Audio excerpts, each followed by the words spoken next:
الرحمن الرحيم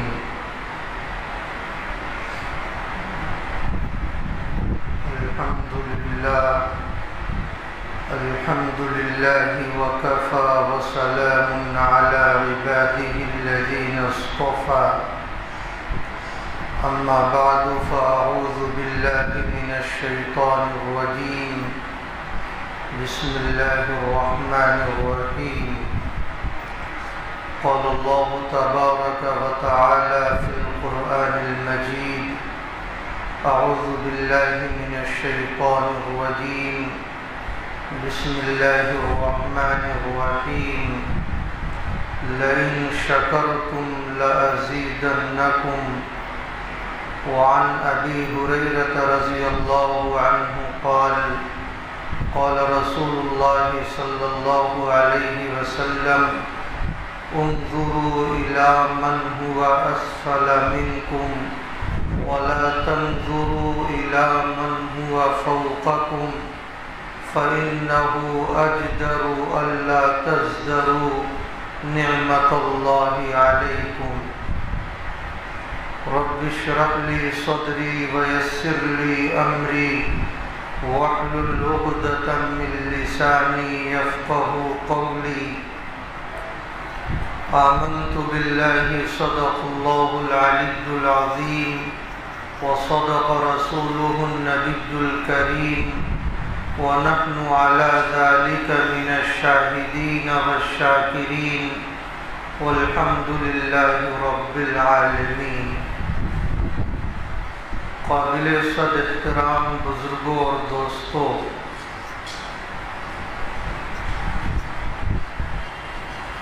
آیت کریمہ کا جو ٹکڑا میں نے آپ کی خدمت میں پیش کیا ہے، اللہ تعالیٰ شانہ نے اس میں یہ ارشاد فرمایا کہ اگر تم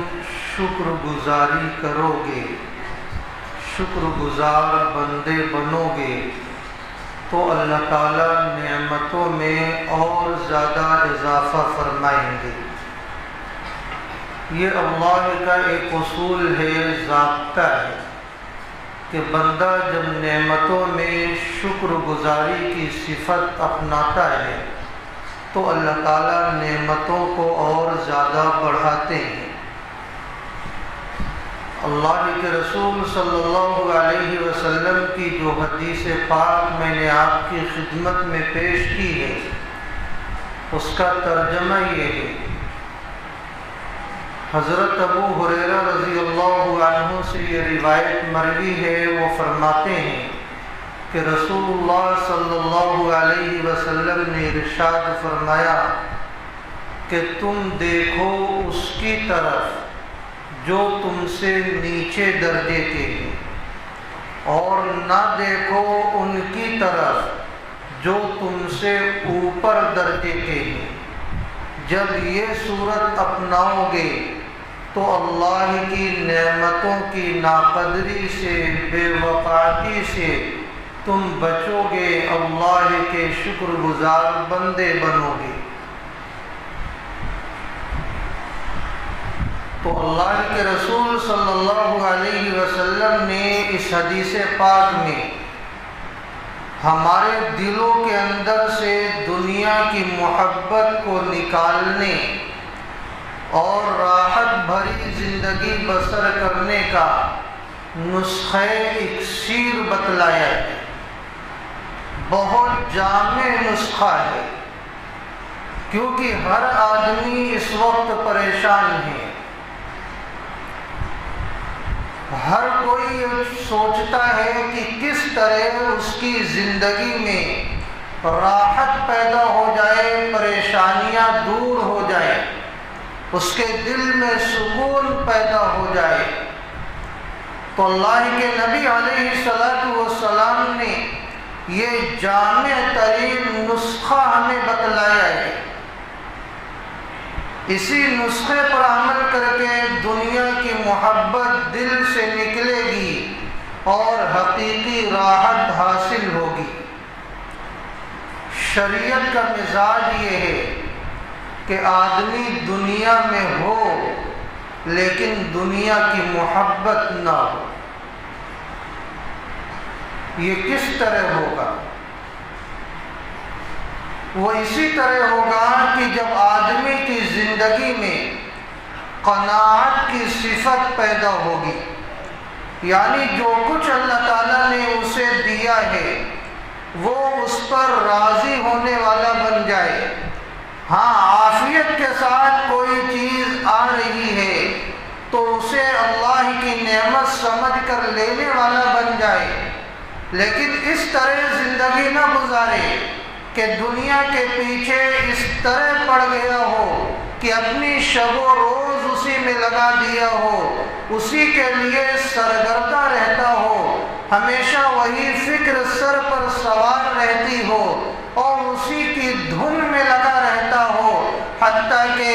نماز روزے سے بھی غافل ہو جاتا ہو، تلاوت قرآن سے غافل ہو جاتا ہو، ذکر و اذکار سے غافل ہو جاتا ہو، اتنی زیادہ دنیا کے پیچھے وہ پڑ گیا ہو، یہی چیز اس کے لیے وبال بنے گی، تکلیف کا ذریعہ بنے گی۔ دنیا حاصل کرے لیکن دنیا کی محبت دل میں نہ ہو۔ دنیا حاصل کرنے کا کیا مطلب؟ کہ آدمی کے پاس گھر نہیں ہے، ظاہر ہے کہ وہ اپنے گھر کا انتظام کرے گا، اس کے پاس سواری نہیں ہے، سواری کا انتظام کرے گا، کھانے پینے کے لیے راشن نہیں ہے، کھانے پینے کی اشیاء کو وہ فراہم کرنے کی کوشش کرے گا، پہننے کے لیے کپڑے نہیں ہیں تو کپڑا پہننے کے لیے لباس و پوشاک کا وہ انتظام کرے گا۔ یہ انتظام کرنا منع نہیں ہے، لیکن اس کے لیے اس قدر پریشان ہو جانا کہ مجھے اور زیادہ چاہیے اور زیادہ چاہیے، اور شب و روز اسی میں مست و مگن رہتا ہے، اللہ کی عبادت کی طرف کوئی توجہ نہیں ہوتی، ایسا آدمی ہمیشہ پریشان رہے گا، کبھی زندگی میں اسے راحت نصیب نہیں ہوگی۔ اس لیے کہ حدیث قدسی ہے، حدیث قدسی اسے کہا جاتا ہے جس کی نسبت براہ راست اللہ کی طرف کی جاتی ہے۔ تو اللہ کے رسول صلی اللہ علیہ وسلم نے یہ ارشاد فرمایا کہ اللہ تعالیٰ فرماتے ہیں کہ اگر ابن آدم کو سونے کی ایک وادی دے دی جائے، یعنی ایک بہت بڑی وادی ہو، اور ابن آدم کو یہ کہا جائے یہ وادی جو سونے سے بھری ہوئی ہے یہ تمہاری ہو گئی، تو اللہ تعالیٰ فرماتے ہیں وہ ابن آدم دوسری وادی کی فکر میں لگ جائے گا، وہ کہے گا مجھے ایک اور چاہیے، اسی پر قناعت نہیں کرے گا، اس کا پیٹ نہیں بھرے گا، وہ چاہے گا کہ مجھے اور ایک وادی مل جائے جو سونے سے بھری ہو، دوسری مل جائے تو پھر یہ تیسرے کی تلاش میں رہے گا۔ یہ ابن آدم کا عام مزاج ہے۔ اللہ کے رسول صلی اللہ علیہ وسلم نے اسے آگے ارشاد فرمایا لا یملأ جوف ابن آدم الا التراب، کہ ابن آدم کا پیٹ صرف قبر کی مٹی ہی بھرے گی۔ جب تک یہ دنیا میں رہے گا اس کی خواہشات باقی رہیں گی، یکے بعد دیگرے خواہشوں کے پیچھے پڑا رہے گا اور یہ سوچے گا اور مل جائے اور مل جائے، اور شب و روز اسی کے لیے فکر مند رہے گا، اسی کے لیے سرگردہ رہے گا۔ اس کا پیٹ اگر کوئی چیز بھر سکتی ہے تو وہ قبر کی مٹی بھر سکتی ہے، وہیں جا کر اس کی یہ خواہشات دم توڑے گی اور خواہشات ختم ہو جائے گی۔ تو ایسا آدمی ہمیشہ پریشان رہتا ہے۔ اگر ہمیں راحت بھری زندگی بسر کرنی ہے تو اسی نسخے پر عمل کریں جو نسخہ سرور کونین حضرت محمد مصطفیٰ صلی اللہ علیہ وسلم نے بیان فرمایا ہے۔ اور وہ نسخہ کیا ہے کہ تم دنیاوی ساز و سامان میں اپنے سے نیچے والے کو دیکھو، اپنے سے اوپر والے کو نہ دیکھو۔ انظروا الی من هو اسفل منکم ولا تنظروا الی من هو فوقکم۔ اس کو ایک مثال کے ذریعے سمجھیے۔ جیسے آدمی خود اپنے وجود پر غور کر لے۔ ایک آدمی ہے جس کے اعضاء صحیح سالم ہیں، لیکن تھوڑا پستہ قد ہے اور اس کا رنگ سانولا ہے، لیکن اس کے ایک جانب ایک نوجوان ایسا ہے جس کے اعضاء بھی صحیح سالم ہیں اور اس کے ساتھ ساتھ اس کی لمبائی بھی اچھی ہے اور اس کے ساتھ ساتھ وہ خوبصورت بھی ہے۔ اب اس کے ایک جانب تو ایسا نوجوان ہے اور اس کے دوسرے جانب ایک ایسا آدمی ہے جس کے اعضاء ہی صحیح سالم نہیں، وہ نابینا ہے یا لنگڑا یا لولا ہے یا اور کوئی اس کے اندر عیب ہے جو اس کے اندر نہیں ہے۔ تو اگر یہ راحت بھری زندگی گزارنا چاہتا ہے تو اسے چاہیے کہ اس آدمی کی طرف نگاہ دوڑائے جس کے اعضاء صحیح سالم نہیں ہے، جس کے اندر عیب موجود ہے۔ جب یہ اس کو دیکھے گا تو اللہ کا شکر ادا کرے گا کہ پروردگار عالم آپ نے کم از کم مجھے صحیح سالم اعضاء عطا فرمائے ہیں۔ یہ آدمی ہے، اس کے پاس تو آنکھوں کی بینائی نہیں ہے یا ہاتھوں کی پکڑ نہیں ہے یا پیروں میں چلنے کی صلاحیت نہیں ہے، آپ نے مجھے یہ ساری چیزیں عطا فرمائی ہیں، اب یہ بندہ شکر گزار بنے گا۔ لیکن اگر اس نے اس کی طرف نظر دوڑائی جس کو اللہ نے اس سے اچھی لمبائی دی ہے، اس سے زیادہ خوبصورتی دی ہے، تو جب اس کو دیکھے گا تو پھر یہ سوچے گا کہ کاش میں بھی ایسا ہی ہوتا، اور پھر اس کے اندر احساس کمتری پیدا ہوگی، اللہ کی نعمت کی بے وقاتی پیدا ہوگی، اور ہمیشہ یہ پریشان حال رہے گا اور یہ سوچے گا کاش میں ایسا ہی ہوتا اور تھوڑا سا لمبا ہوتا اور تھوڑا سا حسن و جمال کا پیکر ہوتا۔ ہمیشہ وہ اسی فکر میں رہے گا اور اس کی اچھی خاصی زندگی تباہ ہو جائے گی، دنیا بھی تباہ ہوگی اور آخرت بھی تباہ ہوگی۔ اسی طرح ایک آدمی جھوپڑی میں رہتا ہے، لیکن جس جھوپڑی میں رہتا ہے وہ اس کا اپنا ذاتی مکان ہے۔ اب اگر وہ اپنی اس جانب دیکھتا ہے کہ جو لوگ اچھے سے اچھے فلیٹ میں رہتے ہیں، بلڈنگوں میں رہتے ہیں، تو یہ ہمیشہ پریشان رہے گا، ہمیشہ اسی فکر میں رہے گا میں بھی اسی درجے پر پہنچ جاؤں،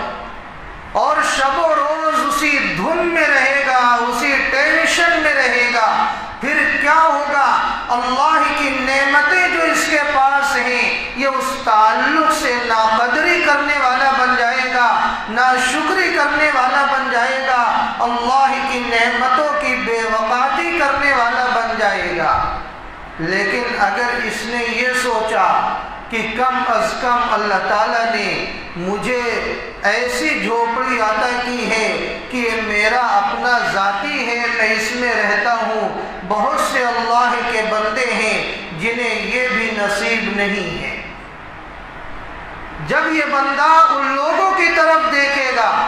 جنہیں جھوپڑی بھی نصیب نہیں ہے، تب یہ جا کر شکر گزار بنے گا اور اس کی زندگی میں خوشحالی پیدا ہوگی اور اس کا دل مطمئن ہوگا۔ اب یہ اللہ کی نعمت کی قدر کرنے والا بنے گا۔ جب بندہ ایسا بنے گا تو اللہ تعالیٰ اور اسے نعمتیں دیں گے، دھیرے دھیرے آگے بڑھائیں گے، دنیا بھی اس کی عافیت کی ہوگی اور آخرت بھی اس کی عافیت کی ہوگی۔ تو دنیاوی ساز و سامان میں اپنے سے اونچے والوں کو دیکھنا اور اسی فکر میں شب و روز رہنا کہ کس طرح میں اس کے برابر ہو جاؤں، یہ مزاج شریعت کے خلاف ہے، کیونکہ اس میں بہت ساری خرابیاں پائی جاتی۔ پہلی خرابی تو یہ ہوگی کہ بندہ اوپر والوں کو دیکھے گا تو ناشکرا بن جائے گا، اور دوسری خرابی یہ ہوگی کہ اس کے دل سے سکون ختم ہو جائے گا، ہمیشہ یہ پریشان حال رہے گا، اور تیسری خرابی یہ پیدا ہوگی کہ اللہ کی عبادت سے یہ دھیرے دھیرے غافل ہوتا ہوا چلا جائے گا۔ چوتھی خرابی یہ پیدا ہوگی کہ اس کے دل میں اس کا حسد پیدا ہو جائے گا،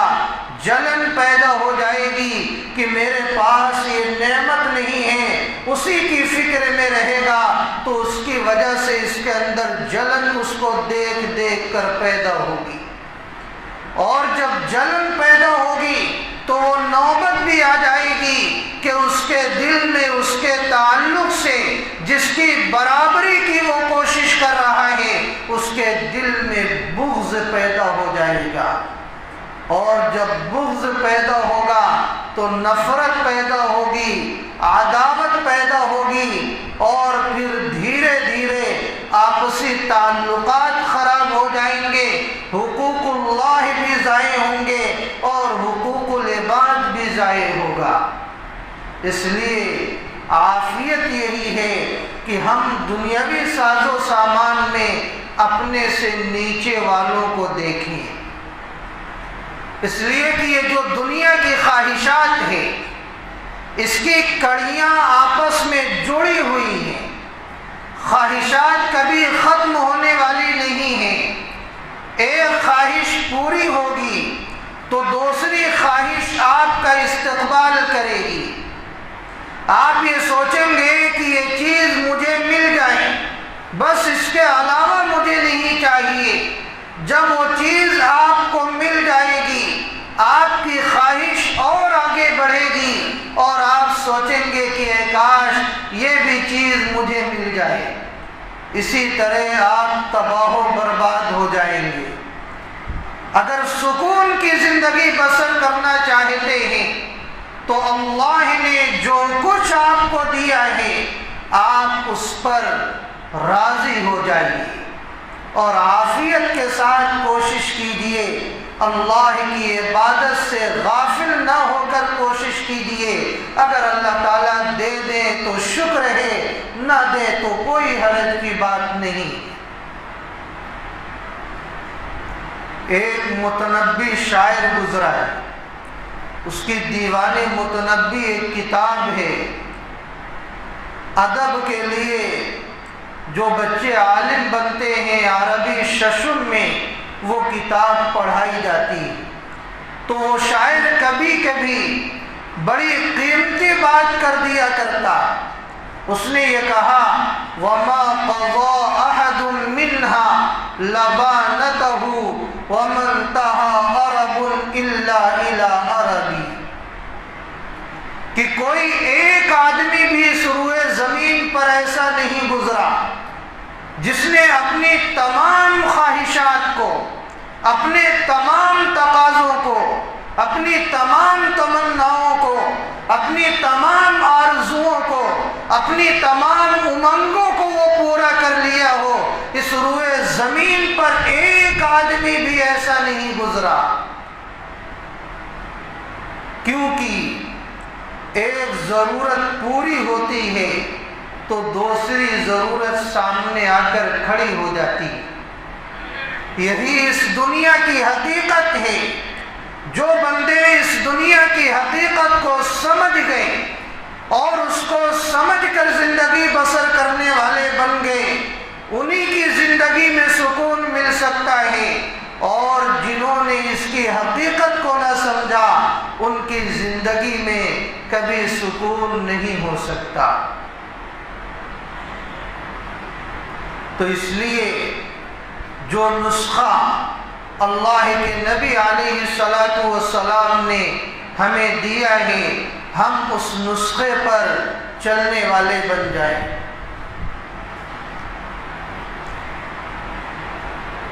حضرت عبداللہ، بلکہ ایک بات اور سمجھ لیں، یہ تو دنیاوی ساز و سامان کی بات تھی۔ دینی معاملات میں کیا کرنا ہے؟ دینی معاملات میں ہمیں اپنے سے اوپر والوں کو دیکھنا ہے، اس کا الٹا۔ دینی معاملات میں ہم جب اپنے سے اوپر والوں کو دیکھیں گے تو دینی اعتبار سے ہمیں ترقی نصیب ہوگی۔ مثلا ایک آدمی ہے جو دیگر اعمال خیر کرتا ہے لیکن نماز نہیں پڑھتا، اب اسے چاہیے کہ اس آدمی کو دیکھے جو اس کی طرح اعمال خیر بھی کرتا ہے اور ساتھ ساتھ نماز بھی پڑھتا ہے۔ تو جب یہ اس کی طرف دیکھے گا تو یہ سوچے گا کہ مجھے اس کی طرح بننا چاہیے، وہ بھی تو آدمی ہے جو یہ اعمال خیر کر رہا ہے لیکن نماز بھی پڑھ لیتا ہے، مجھے چاہیے کہ میں بھی اس طرح بننے والا بن جاؤں تاکہ اللہ تعالیٰ راضی ہوں اور دینی اعتبار سے ترقی ہو۔ تو جب یہ اس کی طرف دیکھے گا تو دھیرے دھیرے دینی ترقیات کی سیڑھیوں کو یہ چڑھتا ہوا جائے گا۔ اسی طرح اس نے دیکھا کہ میں تو نماز پنجگانہ صرف پڑھتا ہوں، ایک آدمی ہے جو نماز پنجگانہ بھی پڑھتا ہے اور ساتھ ساتھ سنن و نوافل کا بھی اہتمام کرتا ہے۔ اب اس نے اس کو دیکھا اور اس کے برابری میں آنے کی کوشش کی تو بڑی اچھی بات ہے، یہ دینی اعتبار سے اور ترقی کرے گا، سنن و نوافل کا بھی پابند بن جائے گا۔ تو اللہ تعالیٰ نے یہ اصول ہمیں سکھلایا ہے کہ دنیاوی اعتبار سے ہم جن کو دیکھیں وہ اپنے سے نیچے درجے کا ہو، اور دینی اعتبار سے ہم جس کو دیکھیں وہ اپنے سے اوپر درجے کا ہو، تو انسان کی زندگی اچھی بسر ہوگی۔ ایک اللہ والے گزرے ہیں جن کا نام حضرت عبداللہ بن مبارک علیہ الرحمہ ہے۔ ہم اور آپ ان کا نام سنے ہیں، جانتے ہیں۔ بہت بڑے اللہ والے، بڑے محدث تھے، فقیہ تھے، امام صوفیہ تھے۔ امام ابو حنیفہ رحمۃ اللہ علیہ کے خاص شاگردوں میں سے شروع میں، ابتدا میں اللہ نے ان کو بہت زیادہ نوازا تھا، مالدار تھے، زمینیں جائیدادیں بہت زیادہ ان کے پاس تھیں، بڑے بڑے باغات تھے، دین سے، علم سے کوئی تعلق ان کا نہیں تھا، آزاد مزاج تھے، خواہشات کو پوری کرنے کے عادی تھے۔ بس دل میں آ گیا کہ مجھے یہ چیز چاہیے تو اس کے لیے کوشاں ہو جاتے، سرگردہ ہو جاتے، اور جب تک اس خواہش کی تکمیل نہ کر لیتے سکون سے نہ بیٹھتے، کیونکہ اللہ نے نوازا تھا۔ باغات میں جب سیب پکنے کا موقع آ جاتا تو باغات میں چلے جاتے، سیب کھاتے، سیر و تفریح کرتے، دوست و احباب کے ساتھ گپ شپ کرتے، مزے اڑاتے۔ یہ ان کا مزاج تھا۔ ایک مرتبہ جب سیب پکنے کا سیزن آ گیا تو یہ دوستوں احباب کو لے کر کے باغ میں پہنچے کہ چلیں سیب کھائیں گے، شراب و کباب کا دور چلے گا، خوب مزہ آئے گا۔ وہاں پہنچے، سیب کھایا گیا، کھانا اچھے سے اچھا وہی بنایا گیا، کھانا بھی کھایا گیا، شراب کا دور بھی گزرا، نشے میں سب مست ہو گئے، موسیقی کا دور بھی گزرا، گانے بجانے کی محفلیں جم گئی۔ حضرت عبداللہ بن مبارک علیہ الرحمہ بہت اچھا خود ہی ساز بجانے والے تھے اور آپ ساز بجا رہے تھے، نشے میں مست تھے کہ اسی حالت میں انہیں نیند آ گئی، سو گئے۔ جب بیدار ہوئے، آنکھ کھلی تو انہوں نے دیکھا کہ میرے ہاتھ میں ستار ہے،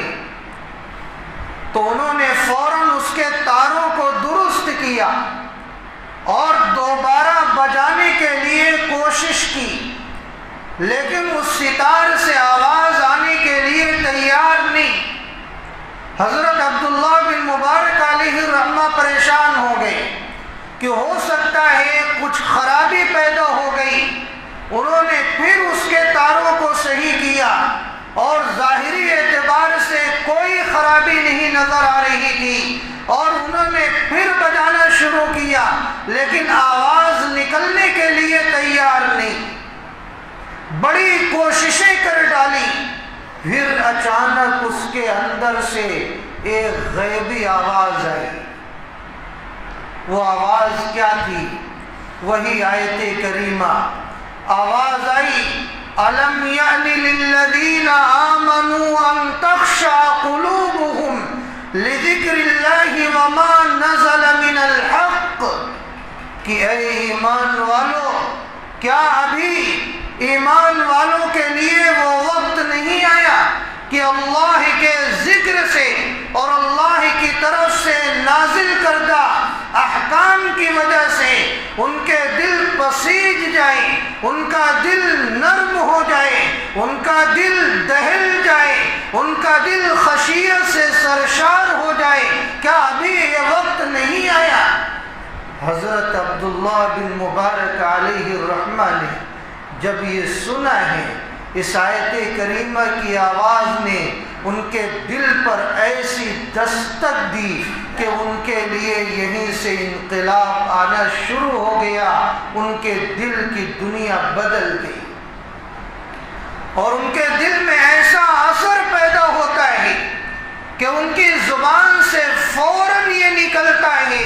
بلا یا رب قد آن، اے پروردگار عالم، وہ وقت آ گیا ہے کہ آپ کے ذکر کی وجہ سے میرا دل دہل جائے، وہ وقت آ گیا ہے کہ آپ کی طرف سے نازل کردہ احکام کی وجہ سے میرا دل نرم ہو جائے، میرا دل پسیج جائے۔ اے باری تعالیٰ، وہ وقت ابھی آ چکا ہے، اور فوراً حضرت عبداللہ بن مبارک علیہ الرحمہ اس ساز کو، اس ستار کو چھوڑتے ہیں اور دل سے توبہ کرتے ہیں، گانے بجانے سے توبہ کرتے ہیں، نشہ سے توبہ کرتے ہیں، بیجا خواہشات سے توبہ کرتے ہیں، اور توبہ کرنے کے بعد فوراً ان کے اندر ذوق پیدا ہوتا ہے، اپنے سے اوپر والوں کو دیکھتے ہیں جو دینی اعتبار سے ان سے اوپر تھے، اور علم دین کے شوق میں وہاں سے نکل پڑتے ہیں اور علم دین سیکھتے ہیں۔ نتیجہ کیا نکلتا ہے؟ مختصر یہ کہ وہ اتنے بڑے امام بن جاتے ہیں کہ اپنے دور کے بڑے محدث بن جاتے ہیں، صرف دینی معلومات حاصل کرنے والے نہیں،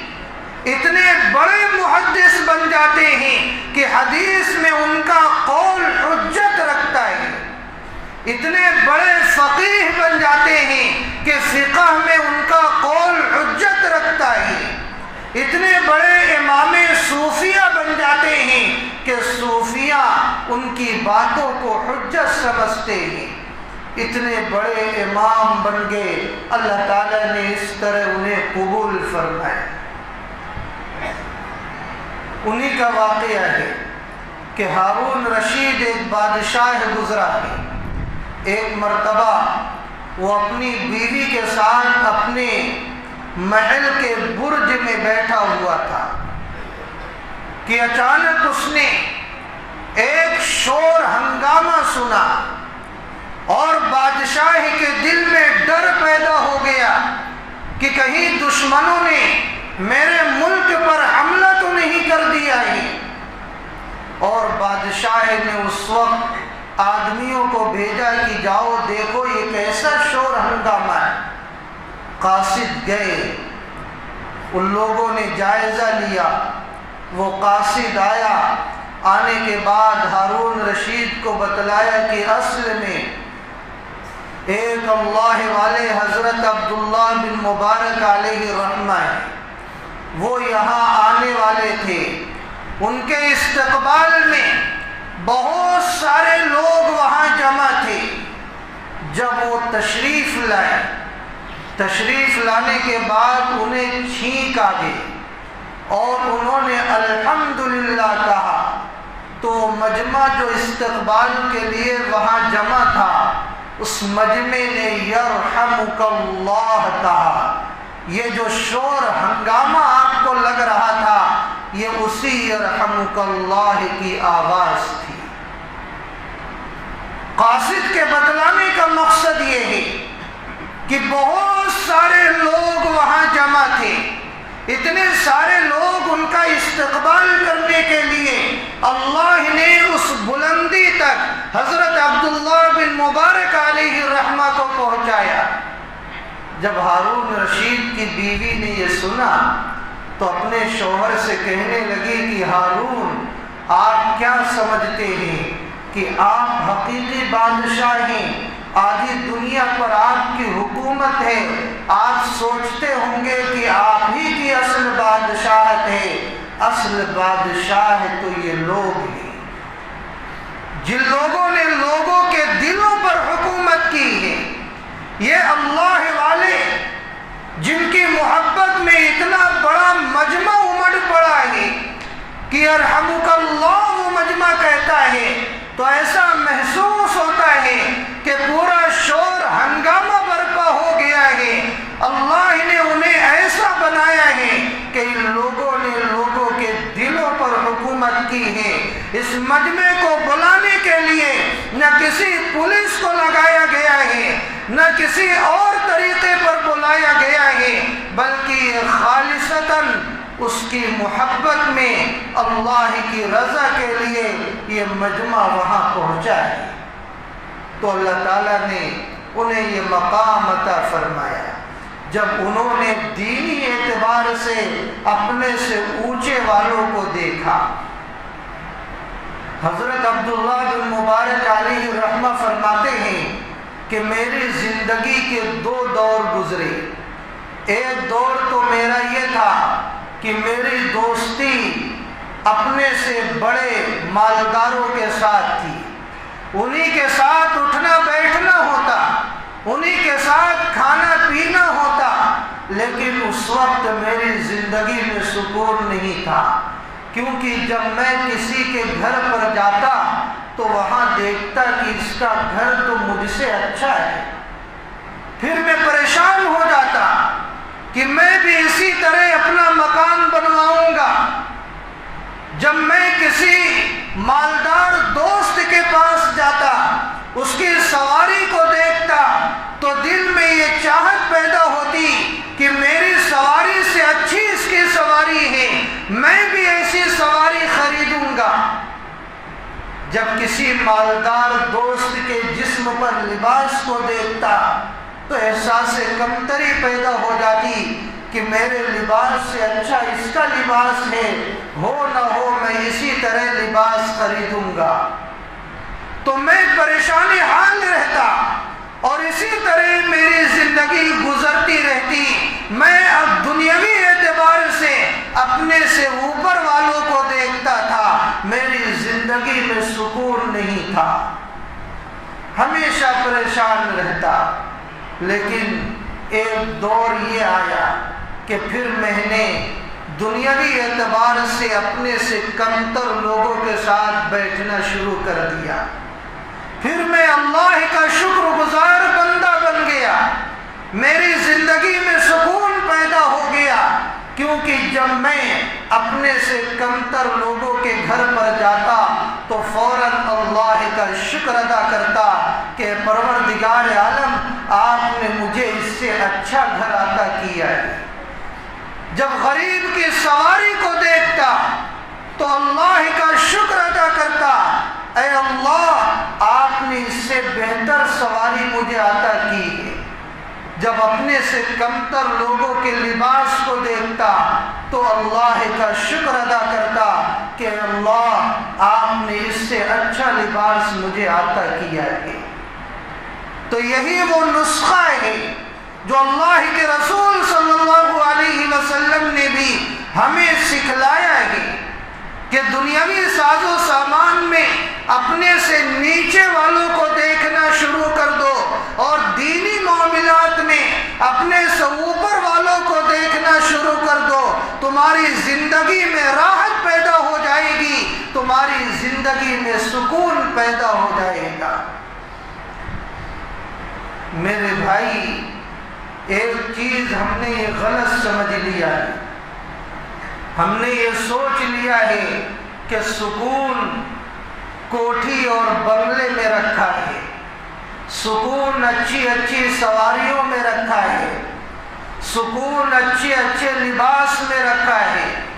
سکون اچھے اچھے کھانے پینے کی اشیاء میں رکھا ہے، سکون اچھے اچھے موبائل میں رکھا ہے۔ یہ آج ہمارا نظریہ ہو گیا ہے جو بہت غیر دانشمندانہ نظریہ ہے اور بے وقوفی والا نظریہ ہے۔ آپ بتلائیں، اگر سکون ان ساری چیزوں میں ہوتا تو وہ آدمی جس کے پاس اچھی کوٹھی ہے، اچھا بنگلہ موجود ہے، نوکر چاکر بھی ہیں، اچھی سے اچھی سواریاں ہیں، ایئر کنڈیشن کمرہ ہے، اچھے سے اچھے اس میں بیڈ موجود ہے، اس کے اوپر اچھے سے اچھا گدا بچھا ہوا ہے، لیکن اس کے باوجود اسے نیند نہیں آتی، اسے نیند کی گولی خریدنی پڑتی ہے، اور کبھی کبھی تو ایسا بھی ہو جاتا ہے وہ نیند کی گولی بھی کام نہیں کرتی۔ تو اگر سکون اور راحت ان ساری چیزوں کا نام ہوتا تو وہ ساری چیزیں تو اس کے پاس موجود ہیں، اسے نیند آنی چاہیے، اس کے دل کو قرار ہونا چاہیے، اس کے دل میں سکون ہونا چاہیے، آخر اسے نیند کیوں نہیں آ رہی؟ پتہ چلا کوئی نہ کوئی چیز تو ضرور ہے جو اس کی زندگی میں نہیں ہے۔ وہ کیا ہے؟ وہ طریقہ ہے جو اللہ کے نبی نے سکون کا بتلایا ہے، اس کی زندگی میں وہ نہیں ہے۔ وہ اپنے سے اوپر والوں کو ہمیشہ دیکھتا ہے اور اس کے بارے میں ہمیشہ سوچتا ہے، اس کی وجہ سے وہ پریشان رہتا ہے۔ اگر سکون ان ساری چیزوں کا نام ہوتا تو وہ مزدور جو مزدوری کرتا ہے، نماز پڑھتا ہے،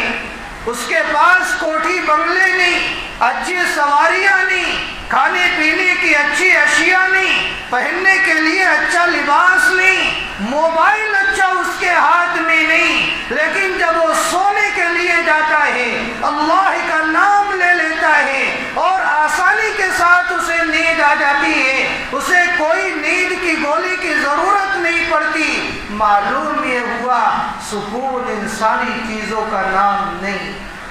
اگر ہم سکون حاصل کرنا چاہتے ہیں تو میرے بھائی دنیاوی اعتبار سے ہم اپنے سے نیچے والوں کو دیکھیں اور دینی اعتبار سے اپنے سے اوپر والوں کو دیکھیں اور اپنی زندگی زندگی میں دینداری پیدا کریں، اللہ کا ذکر کرتے رہیں، نماز پڑھتے رہیں اور دنیا کی حقیقت کو سمجھنے والے بن جائیں کہ مجھے کبھی نہ کبھی اس دنیا کو چھوڑ کر جانا ہے، یہ دنیاوی ساز و سامان کو چھوڑ کر جانا ہے۔ کیا فائدہ اس کے لیے مر مٹنا،